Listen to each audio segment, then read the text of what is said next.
Hello students, how are you? Today we will discuss Laminaria. आज के topic में हम लैमिनेरिया को स्टडी करेंगे।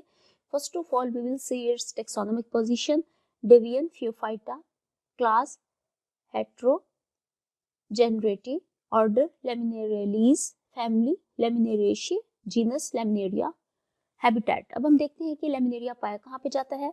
Laminaria is common kelp, commonly इसको कैल्प भी कहा जाता है। It is common plant of a cold water along the sea shore. अब ये जो समुद्र के किनारों पे पाए जाने वाला जो कोल्ड वाटर के हैं वहाँ का कॉमन प्लांट है। It is found in the Atlantic and Pacific oceans. अब इसके अलावा ये अटलांटिक और पैसिफिक ओशंस में भी पाया जाता है।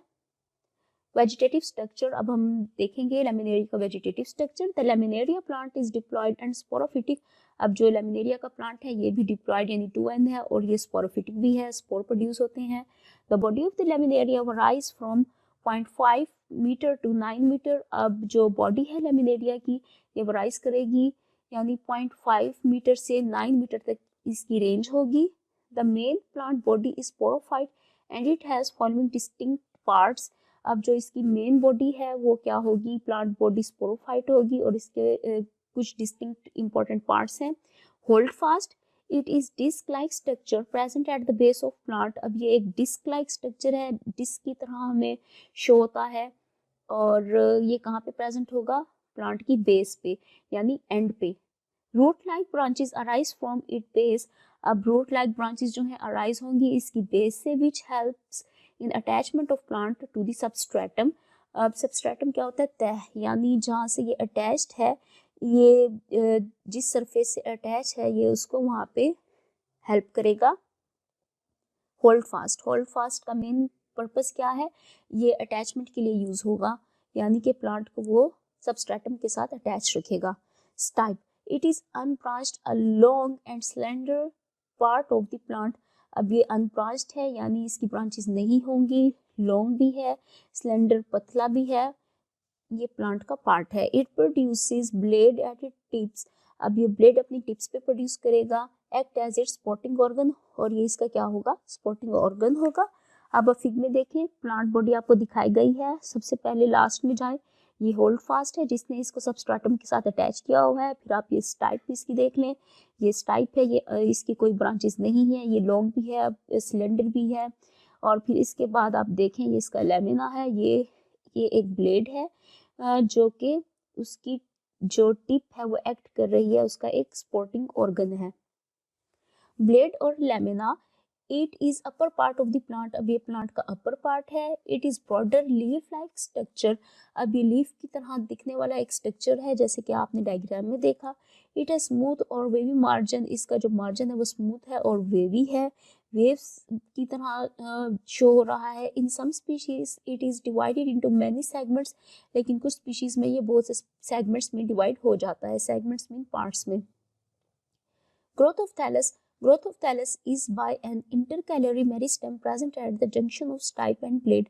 अब जो ग्रोथ होगी थैलस की वो किसके थ्रू होगी, इंटरकैलरी मेरिस्टम के थ्रू होगी। अब इंटरकैलरी मेरिस्टम कौन सी होती है, जो कि उस टाइप की प्राइमरी मेरिस्मेटिक टिश्यूज होते हैं जो कि प्रमोट करते हैं ग्रोथ ऑफ प्लांट को।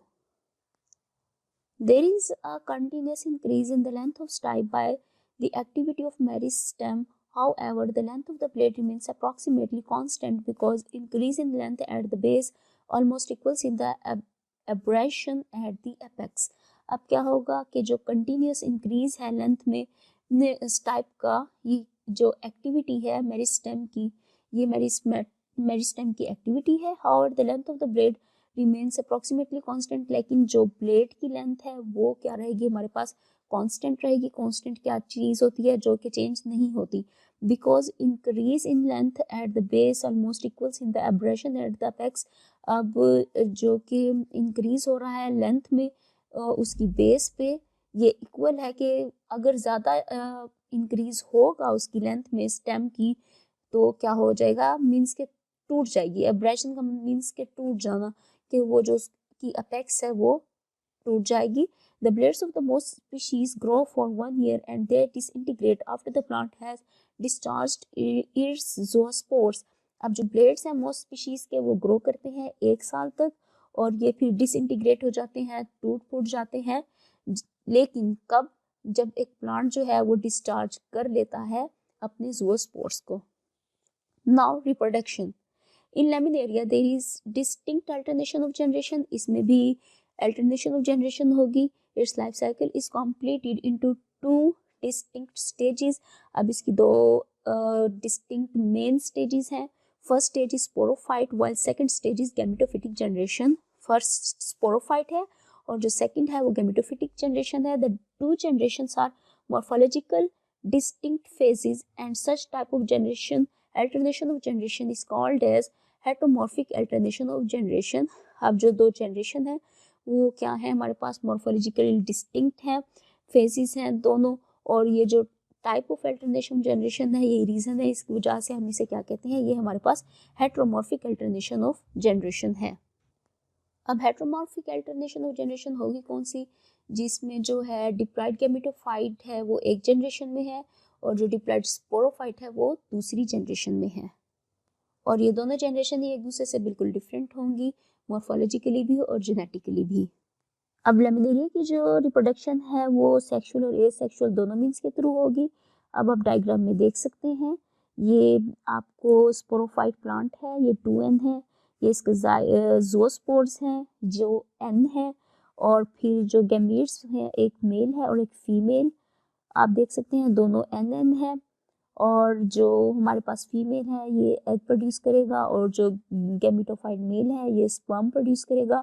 दोनों का फ्यूजन होगा तो जाइगोट बन जाएगा और जो जाइगोट होगा वो हमारे पास 2N होगा और वो अगेन किसमें? स्पोरोफाइट प्लांट बॉडी में रिप्रोड्यूस हो जाएगा। Now asexual reproduction, laminaria reproduces asexually by formation of spores। अब ये spores के through asexually reproduce करेगा तो spores are produced in the zoosporangia। अब spores कहाँ produce होंगे? zoosporangia में होंगे। At the time of reproduction numerous zoosporangia are produced। जब reproduction का time होगा तब बहुत ज़्यादा जो है zoosporangia produced होंगे on both surfaces of blade की दोनों surfaces पे in groups called as sori, groups की फॉर्म में, और इन ग्रुप्स को हम क्या कहेंगे? Sori. Among the sporangia elongated hair like structures called as paraphyses are also produced in the sori। अब जो है अमंग द स्पोरेंजिया के दरमियान जो elongate hair like structure है उनको हम क्या कहेंगे? paraphyses है। और also produced in sori, ये भी सोराई में प्रोड्यूस्ड करेंगे। In each zoosporangium 32 to 64 biflagellate zoospores are produced। और हर ज़ूओस्पोरेंजियम में 32 से 64 बाइफ्लैजेलेट ज़ूओस्पोर्स प्रोड्यूस्ड होंगे।